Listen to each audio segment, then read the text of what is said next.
Hi friends, সবাই কেমন আছো? অনেক দিন পরে আজও একটা আমি ছোট্ট রান্নার মিনি ব্লগ নিয়ে চলে এলাম। তো প্রথমেই দেখো আমি চিংড়িগুলো ভেজে নিলাম। তো চিংড়িগুলো ভাজলাম কারণ আমি একটা চচ্চড়ি বানাবো। শীতকালে যে নতুন নতুন সবজি ওঠে সেই সবজিগুলো দিয়েই আমি পাঁচমিশালি সবজি বানাবো। আমি শীতকালে আসলে এই পাঁচমিশালি চচ্চড়িটা খেতে খুবই ভালোবাসি। তো প্রথমেই কড়াইতে চিংড়িগুলো তোলার পরে দিয়ে দিলাম একটু পাঁচফোড়ন, কারণ পাঁচফোড়ন দিলে চচ্চড়ি থেকে খুব সুন্দর সেন্ট বেরোয়। তো যারা যারা রান্না করো সবাই জানো। তো এবার সবজিগুলো আমি দিয়ে দিলাম।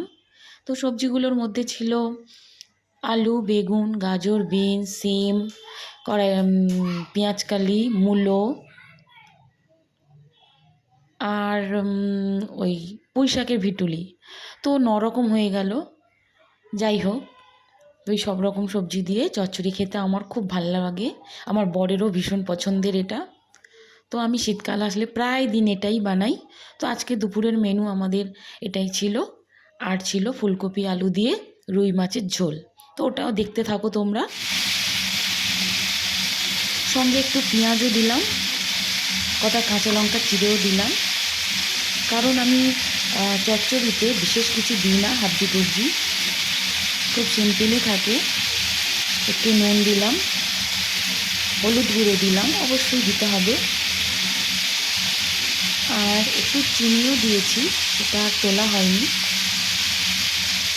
এবার আমি ভালো করে নাড়বো। অন্যদিন একটু আদাও দিই, তো আজকে আর আদাটা দেওয়া হয়নি। খুব সিম্পলই করি। ব্যাস, এবারে আমি নেড়ে চেড়ে একটু চাপা দিয়ে দেবো। তারপরে দেখো একটু জিরের গুঁড়ো দিলাম।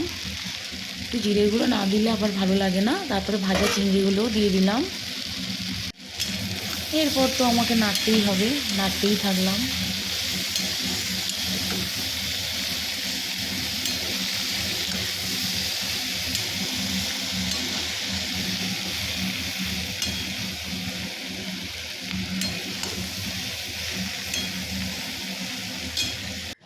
ফাইনালি চচ্চড়িটা এরকমই দেখতে হয়েছে। দেখো কেমন হয়েছে অবশ্যই কমেন্টে জানিও।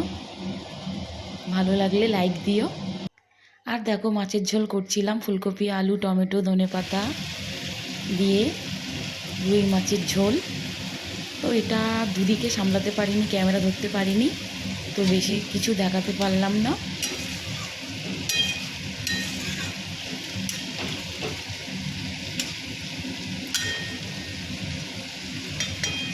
এবার মাছগুলো দিয়ে নামিয়ে নিলাম। কেমন হয়েছে ভিডিওটা অবশ্যই কমেন্টে জানিও। ভালো লাগলে একটা লাইক ও একটু শেয়ার করে দিও। টাটা।